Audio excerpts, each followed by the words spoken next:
नमस्कार मैत्रिणींनो, आज आपण काही उपयोगी टिप्स पाहणार आहोत. आणि स्वयंपाकघर हे गृहिणीचं फार जिव्हाळ्याचं नातं आहे स्वयंपाकघराशी. आणि त्याच्यामध्ये आपण काही अशा उपयोगी आणि सोप्या टिप्स वापरल्या तर आपलं कामही सोपं होतं आणि पटकनही होते आणि आपलं स्वयंपाकघर हे क्लीन पण दिसते. तर आता आपण पहिली टिप बघूया. आता किचनमध्ये आपला मसाल्याचा डबा असतो. आता हा मसाल्याचा डबा आपल्या मागं रोज घाई असते आणि आपला कधी ना कधी त्याला आपला हात लागला जातो आणि तो खराब दिसतो आणि रोज आपण तो रिकामा करून घासू शकत नाही. मग काय करायचं, एक स्कॉच ब्राईटची घासणी, अगदी थोडासा त्याला साबण लावायचा आणि कोरड्या घासणीच आपण हा डबा व्यवस्थित घासून घ्यायचा. थोडीशी ओलसर करायची ती घासणी आणि डब्बा आपण घासून घ्यायचा. तर बघा, अशा पद्धतीने आपण त्याला डबा घासून घ्यायचा आणि एक थोडासा ओलसर कपडा करायचा आणि त्याने हा डब्बा आपण पुसून काढूया. अगदी सोपे असे ही टिप्स आहे बघा. आणि आपला किचनचा मसाल्याचा डबा अगदी रोजच्या रोज क्लीन दिसतो. अशा पद्धतीने जर त्याला आपण व्यवस्थित असं वरून हात फिरवून ठेवलं, साबणाचा हात लावायचा आणि कोरड्या कपड्यांनीच त्याला पुसायचा, धुवायचा नाही. अगदी स्वच्छ असा हा आपला डबा होतो बघा. आणि थोडासा ओलसर कपडा घेऊन नंतर तो साबण आपण पुसून टाकायचा. अगदी थोड्या साबणामध्ये सुद्धा हा डब्बा अगदी आपला क्लीन होतो. आणि हा मसाल्याचा डबा आपण रोजच्या रोज घासू शकत नाही. त्यामुळं ही ट्रिक जर वापरली तर आपला मसाल्याचा डबा अगदी क्लीन होतो. आणि स्वयंपाक करताना कधी ना कधी कोणता आपल्या खरकटा हात थोडाफार त्याला लागलाच जातो आणि नंतर दुसरा कपडा घेऊन त्याला पुसून काढायचं. तर बघा मैत्रिणींनो, तुम्हाला ही टिप कशी वाटली? आता त्याचप्रमाणे आपण हा तेलाचा डबा आहे माझा. तेलाचा डबासुद्धा आपण रोज रिकामा करून घासू शकत नाही. त्यामुळं तेलाच्या डब्याला पण आपण अशाच पद्धतीने थोडासा साबण घेऊन तो घासून काढायचा. आणि आता बघा, अशा पद्धतीने आता अगोदर बघा थोडेसे तेलाचे हात त्याला लागलेले होते आणि आता तुम्हाला मी दाखवते. आता थोडासा आधी कोरड्या कपड्यांनी नंतर ओला करायचा थोडा आणि पुसून घ्यायचं बघा.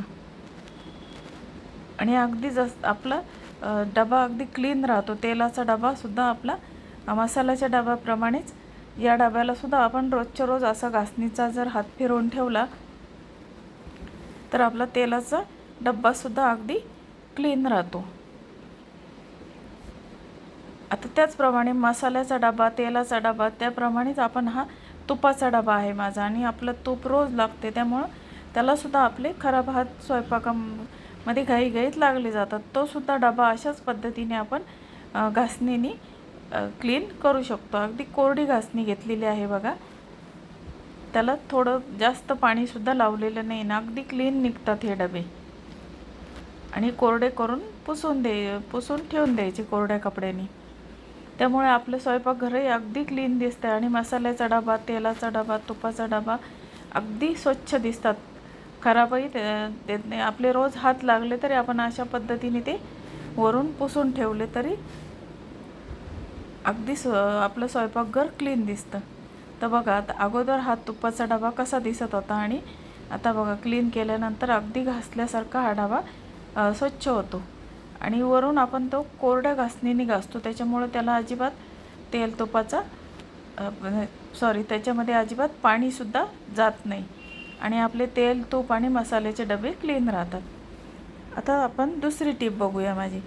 आता दुसरी टीप आहे की आपण वरण लावतो. आता 1 लिटरचा कुकर असतो आणि 1 लिटरच्या कुकरमध्ये आपण वरण आणि भात लावतो. त्यावेळेस ते काय होतं, त्या कुकरच्या शिट्टीतून सर्व पाणी बाहेर निघून जातं आणि आपले झाकण खराब होतं आणि कधीकधी सर्व पाणीसुद्धा त्यातून निघून जातं. मग काय करायचं, आता मी हे वरण लावते आहे. तर वरण लावताना डाळ धुतल्यानंतर जेव्हा पाणी टाकतो तेव्हा त्यामध्ये एक स्टीलचा चमचा आपण आतमध्ये टाकायचा आणि झाकण लावून घ्यायचं. तर त्या स्टीलचा चमचा टाकल्यामुळे त्याच्यामध्ये शिट्टीमधून बिलकुलही पाणी बाहेर येत नाही. आता वरण आणि हे शिजताना त्याच्यावर फेस येतो आणि त्यामुळे पाणी बाहेर येतं.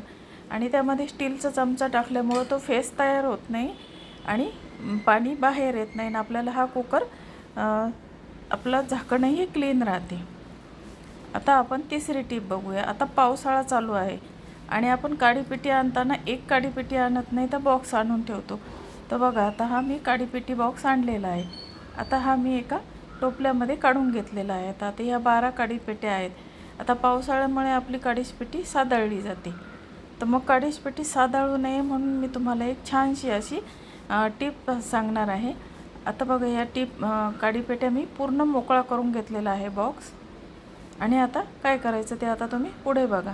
तर तुम्हाला जर माझ्या टिप्स आवडत असतील तर तुम्ही माझ्या चॅनलला लाईक, शेअर, सबस्क्राईब जरूर करा. आणि आता एक मोकळी बरणी घेतलेली आहे. आता आपल्याकडे भरपूर वस्तूंच्या अशा बरण्या येतात, तेल तुपाच्या बरणी वगैरे, त्यातलीच एक बरणी घ्यायची आणि त्यामध्ये ह्या काडीपेट्या भरून ठेवायच्या. तर बघा, या सर्व काडीपेट्या मी आता या मोकळ्या बरणीमध्ये भरत आहे. आणि आपल्याकडे भरपूर अशा बरण्या असतात, आपण त्या टाकून देतो कचऱ्यामध्ये. त्या बरणीचा पण आपला यूज होतो. आणि त्याला झाकण पॅक लावून घ्यायचं, त्यामुळे काडीपेटी पावसाळा संपेपर्यंत बिलकुलही सादळत नाही. आता आपण पुढची टीप बघूया की आता कारलं आपण भरून कारलं करताना त्यामध्ये जे बी असतं तर ते अगदी सोप्या पद्धतीने कसे काढायचे बघा. आणि कारलं कडू होऊ नये म्हणून यासाठी सुद्धा मी टिप्स सांगणार आहे. आता हे कारलं मी मधून कट करून घेतलं. कट करून घेतल्यानंतर आपल्याकडे छोटा चमचा असतो, आपण चहा साखरेमध्ये टाकलेला, तो चमचा घ्यायचा छोटा. आणि त्या चमच्याने आतमधलं बी अगदी पटकन निघून जातं बघा. आता आपण चाकूने काढायला गेलो तर ते कधी कधी आपल्याला हाताला पण लागतो, पण मग या चमच्याच्या साह्याने जर आपण हे बी काढलं तर पटकन बी निघतं. आणि बघा, पूर्ण बी निघून गेलं आणि आपलं कारलं आतमधून, तुम्हाला आता मी दाखवते, कारलं व्यवस्थित असं पूर्ण मोकळं झालेलं आहे. त्यामध्ये भरपूर मसाला आपल्याला भरता येईल. तर बघा, सर्व त्यामधलं बी निघून गेलेलं आहे आणि अगदी व्यवस्थित भरपूर मसाला बसेल एवढं कारलं आपलं आतमध्ये मोकळं झालेलं आहे. आणि आता कडू होऊ नये कारलं म्हणून काय करायचं, एका बाऊलमध्ये पाणी घ्यायचं आणि त्यामध्ये मीठ टाकायचं. मीठ टाकल्यानंतर हे कारले आपण फक्त आपला मसाला आपण तयार करेपर्यंत यामध्ये भिजवायचे, जास्त वेळ आपण भिजून ठेवायचे नाही. त्यामुळे कारलं बिलकुलही कडू होत नाही. तुम्ही नक्की करून बघा. टिप आवडल्यास लाईक, शेअर, सबस्क्राईब.